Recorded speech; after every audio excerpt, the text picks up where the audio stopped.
CBSE students ஹிஸ்ட்ரியிலே maths chapter 6ன்னு வந்துட்டா triangles. இந்த சம்ம புரியாமல் ஒவ்வொருத்தரும் என்சிஆர்டிலுக்கு ஈச் அண்ட் எவ்ரி சம்ம ஒர்க் அவுட் பண்ணி முடிக்கிறோம். அதுக்கப்புறம் எக்ஸாம்பிள் கொஸ்டின்ஸ் ஒர்க் அவுட் பண்ணுறோம். இது போக ஸ்கூலில் உங்களுக்கு ரெஃபரன்ஸ் புக்குன்னு இருந்தால் அதையும் ஒர்க் அவுட் பண்ணுறோம். இது மாதிரி எல்லாமே ஒர்க் அவுட் பண்ணாலும் எக்ஸாம் டைம்னு வரும்போது நம்ம மனசாட்சி நம்மக்கிட்ட என்ன சொல்லும், ஆர் கடவுள்கிட்ட என்ன ப்ரே பண்ணோம் அப்படின்னா ட்ரையாங்கிள்லேருந்து கொஷின் வராமல் இருந்தால் ஈஸியாக இருக்கும்ல, நம்ம சூப்பராக பிரேக் பண்ணலான்னு இந்த ஒரு இன்ஃபர்மேஷனை மட்டும்தான் நாம காட் கிட்ட ப்ரே பண்ணுறோம். ஆனால் காட் அப்படி செய்கிறாங்களா நிச்சயமாக நம்மளுக்கு தெரியாது.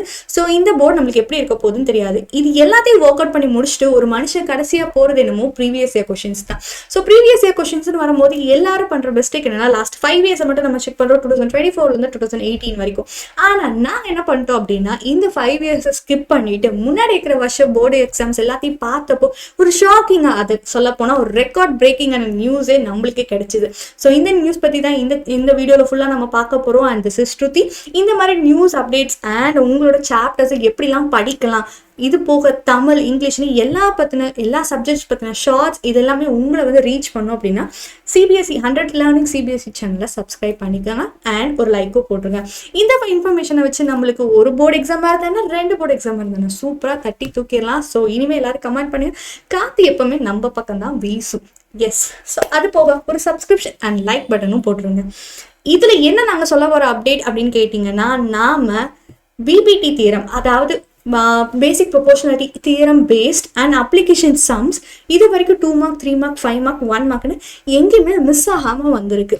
ஸோ எங்கேயாவது 2 mark கொஸ்டின்ஸ் ட்ரையாங்கிள்லேருந்து வரலனாலும் நிச்சயமாக 3 markல வரும். 3 markல இல்லைனாலும் 2 mark 5 markல இந்த மாதிரி எல்லா சப்டிவிஷன்லையும் ஏதாவது ஒரு பாட்டிலையாச்சும் ட்ரையாங்கிளோட பங்களிப்பு கொடுத்துக்கிட்டே தான் இருக்குது. அதுவும் BPT தியரம் அதில் ரொம்ப ரொம்ப பேசிக்கான ஒரு போர்ஷனை ஆக்குபை பண்ணியிருக்கு. ஸோ அந்த மாதிரி BPT தியரம் நம்ம பக்காவாக அனலைஸ் பண்ணிட்டு போகணும். ஸோ ஒரு BPT தியரம் பேசிக் ப்ரொபோர்ஷனாலிட்டி தியரம்னாலே என்ன சொல்கிறாங்க அப்படின்னா, ஒரு ட்ரையாங்கிள் இருக்குது அண்ட் அந்த ட்ரையாங்கிளோட பேஸ்ன்னு சொல்கிற BCக்கு ஒரு லைன் பேரலாக வருது, தட் இஸ் D. இதுதான் நம்மளுக்கு கிவன் பார்ட். இந்த கிவன் பார்ட் இருந்தால் நம்ம என்ன ப்ரூஃப் பண்ணோம் அப்படின்னா AD/DB = AE/EC. நாம எக்ஸ்பிளைன் பண்ண போகிற இந்த PDF உங்களுக்கு வேணும் அப்படின்னா டிஸ்கிரிப்ஷனில் இருக்க வாட்ஸ்அப் சேனலை மறக்காம ஜாயின் பண்ணிடுங்க. ஸோ இதில் கிவன் பார்ட் என்னன்னு கேட்டிங்கன்னா, இந்த கிவன் பார்ட்டில் நாம் ஒரு வேலையை எக்ஸ்ட்ராவாக பண்ணுவோம். அதாவது கொடுத்துருக்க இந்த பேரலல் லைன் DEன்னு சொல்கிற இதுக்கு பெர்பெண்டிகுலர் லைனாக ஒன்று வரைஞ்சிப்போம். ஸோ ஃபர்ஸ்ட் DMன்னு ஒரு பெர்பெண்டிகுலர் லைனும் அண்ட் இருந்து போகிற இந்த லைனை DEN அப்படிங்கிற இந்த பெர்பெண்டிகுலர் லைன் நாம் ஃபர்ஸ்ட் எக்ஸ்ட்ராவாக வேலை பண்ண போகிறோம்.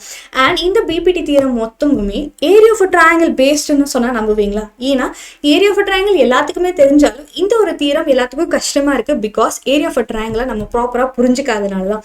Area of triangle first acute triangle, ஒரு அக்யூட் ட்ரையாங்கிள் எடுத்துக்கிட்டோம்னா area of triangle of acute triangle நம்ம எப்படி கண்டுபிடிப்போம் அப்படின்னா, ஒரு ட்ரையாங்கிளோட பேஸில் இருந்து நாம் ஒரு பெர்பெண்டிகுலர் லைன் வரைஞ்சா இந்த ட்ரையாங்கிளோட ஹைட் அந்த பெர்பெண்டிகுலர் லென்த்துக்கு ஈக்குவலாக இருக்கும். ஸோ ஒரு ஏரியா ஆஃப் ட்ரையாங்கிள் நம்ம சொல்லிட்டாலே அதோட ஃபார்முலா வந்துட்டு 1/2 × BH நம்ம எல்லாத்துக்கும் தெரியும். ஸோ அந்த Bங்கிறது ட்ரையாங்கிளோட பேஸ், அதுதான் B. அண்ட் ஹெச்ங்கிறது நாம் போடுற அந்த பெர்பெண்டிகுலர் லைனாக தான் இருக்கும். அப்போ இதே மாதிரி நம்ம அப்யூஸுக்கும் ட்ரை பண்ணால் கரெக்டாக வருமானா நிச்சயமாக வராது. ஏன்னா அப்யூஸ் ட்ரையாங்கிள்னு வந்துட்டாலே அதோட ஹைட்டை வெளியே இருந்து தான் மெஷர் பண்ணணும்.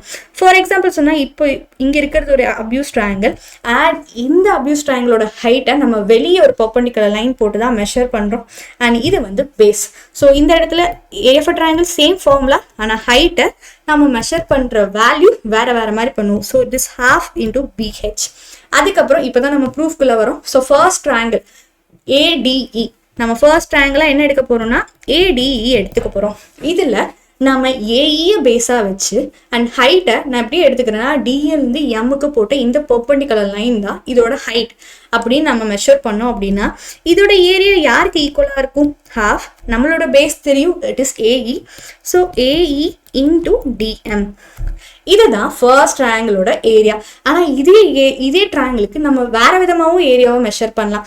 அது எப்படின்னு கேட்டிங்கன்னா, எஸ் நம்ம EEலேருந்து போட்ட இந்த பெர்பெண்டிகுலர் லைனை வச்சு நம்ம மெஷர் பண்ணலாம். அப்போது பேஸ் என்னவா இருக்கும் அப்படின்னா AD தான் பேஸாக இருக்கும். ஸோ ஏரியா ஆஃப் ட்ரையாங்கிள் இப்போ என்னன்னு கேட்டிங்கன்னா which is equal to 1/2 AD × EN. So இதுதான் இந்த ஏரியா. ஆனால் இது ரெண்டுமே ஒரே ட்ரையாங்கிள் தானே, அப்போ இதோட ஏரியாவும் ஒரே மாதிரி தானே இருக்கும். ஸோ அப்போ இந்த ஏரியாவை நம்ம ஈக்குவலேட் பண்ணலாமா? ஸோ இது ஈக்குவேஷன் நம்பர் 1, இது ஈக்குவேஷன் நம்பர் 2ன்னு வச்சுக்கிட்டா இது ரெண்டும் ஈக்குவல்.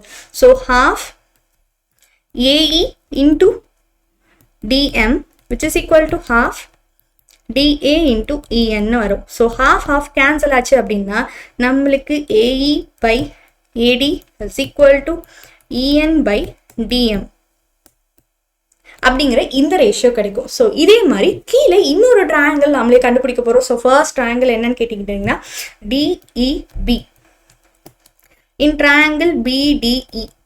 இந்த ட்ரையாங்கிள் பார்க்க இது ஒரு அப்யூஸ் ட்ரையாங்கிள்ஸ். எஸ், ஸோ ஒரு அப்யூஸ் ட்ரையாங்கிளுக்கு நம்ம ஹைட் எப்படி மெஷர் பண்ணுவோம்? வெளியே இருக்க வர்டெக்ஸ் வச்சா பண்ணுவோம். ஸோ இதில் ஹைட் வந்து EN தான் ஹைட் அண்ட் பேஸ் வந்து DB. ஸோ இங்கே area equal to half BD into EN.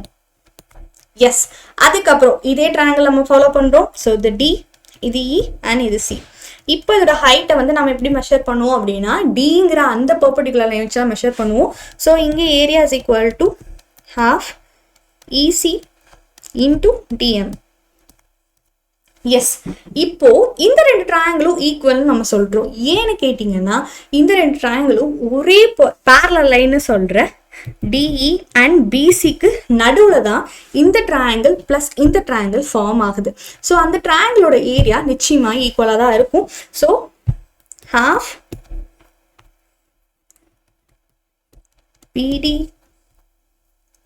into EN which is equal to half EC into DM. So half cancel ஆச்சு அப்படின்னா நம்மளுக்கு BD by EC which is equal to DM by EN. Yes, so இந்த ரேஷியோவும் நம்மளுக்கு கிடைச்சிருக்கு. இந்த ரேஷியோவும் தான் நாம் இப்போ இன்க்ளூட் பண்ண போகிறோம். ஃபர்ஸ்ட் இதில் வந்து EN இருக்கிறதுனால இந்த ரேஷியோவை நம்ம ரெசிப்ரோக்கல் ரேஷியோவாக மாற்றணும் அப்படின்னா ஒன்றும் கிடையாது. ஸோ அதை அப்படியே ரெசிப்ரோக்கலாக மாற்றுங்க. So BD is equal to EN by DM. Yes, so இங்கே இருக்க இந்த ரேஷியோவும் இங்கே இருக்க இந்த பாக்ஸ்டு ரேஷியோவில் ரைட் சைடு ஈக்குவலாக இருக்குது. ஸோ நம்மளுக்கு லெஃப்ட் சைடு ஈக்குவலாக தான் வரும். ஸோ நம்மளுக்கு கிடைச்சிருக்க ரேஷியோ கேட்டிங்கன்னா so AE by AD is equal to EC by ED. Yes, so இதுலேருந்து நம்மளுக்கு கொடுத்த ரேஷியோ ஃபைன் பண்ணிட்டோம். அஃப்கோர்ஸ் இந்த ரேஷியோவில் நம்ம இன்வர்ஸ் லைக் ரெண்டு இடம் மாற்றிட்டோம் அப்படின்னா நம்மளுக்கு ப்ரூவ்டு ரேஷியோஸ் வந்துருச்சு. விச் மீன்ஸ் இது ரெண்டும் இப்படி கிராஸ் மல்டிப்ளை பண்ணிட்டோம் அப்படின்னா இது ரெண்டும் இப்படி இடம் மாறிடுச்சு அப்படின்னா நம்மளுக்கு ரேஷியோஸ் ப்ரூவ் ஆகிடும். ஸோ நம்மளுக்கு AE by AD is equal to EC by AD அப்படின்ற ரேஷியோ கிடைச்சிருச்சு. ஓகே மேம், இந்த தியரம் வச்சு நம்ம அப்ளிகேஷன்ஸ் எப்படி பார்க்கலாம் அப்படின்னா நம்மளுக்கு கொஷின்ஸில் பேரலல்ங்கிற இந்த ஒரு வேர்ட் மட்டும்தான் கீவேர்ட். ஸோ பேரலன்றதை வச்சு தான் நம்ம பார்க்க போகிறோம். ஸோ இந்த given ஃபிகரில் PQ is parallel to BA. அப்போ அந்த ட்ரையாங்கிள் மட்டும் நம்ம தனியாக எடுத்துட்டோம். PPT தியரம் அப்ளை பண்ணோம். நம்மளுக்கு என்ன வரும் அப்படின்னா CQ by QA is equal to CP by PB அப்படிங்கிற இந்த ரேஷியோ கிடைக்குது. எஸ், ஸோ அதுக்கப்புறம் இங்கே கொடுத்துருக்க ரேஷியோ ஸோ இதில் வந்து PR is equal to BDங்கிற இந்த ட்ரையாங்கிளை மட்டும் நம்ம எடுத்துக்கிட்டோம் அப்படின்னா PPT தியரம் அப்ளை பண்ணால் நம்மளுக்கு CR by RD is equal to CP by PB அப்படிங்கிற இந்த ரேஷியோ கிடைக்குதா? எஸ், ஆனால் நம்ம என்ன ப்ரூவ் பண்ணோம் அப்படின்னா நாம் QR வந்து பேரலல்னு சொல்லணும். அப்போது இந்த ரேஷியோ வச்சு நம்ம பேரலல்னு சொல்கிறதுனால இது கன்வர்ஸ் PPT தியரம் வச்சு நம்ம பேரலல்னு சொல்லலாம். நம்மளுக்கு கிடைச்சிருக்க இந்த ரேஷியோவில் பார்த்தீங்கன்னா ரைட் சைடு ஈக்குவலாக இருக்குது. ஸோ லெஃப்ட் சைடை மட்டும் நம்ம எடுத்துப்போம். ஸோ ரைட் சைடு லெஃப்ட் சைடில் இருக்க ரேஷியோஸ் நம்ம எடுத்துக்கிட்டோம் அப்படின்னா நம்மளுக்கு கிடைச்சிருக்குது CR and RD which is equal to CQ and QA அப்படிங்கிற இந்த ரேஷியோ கிடைச்சிருக்கு. ஸோ இந்த ரேஷியோ கிடைச்சிருக்கா அப்படின்னா நிச்சயமாக நம்ம சொல்லலாம் இந்த QR வந்து parallel to AD.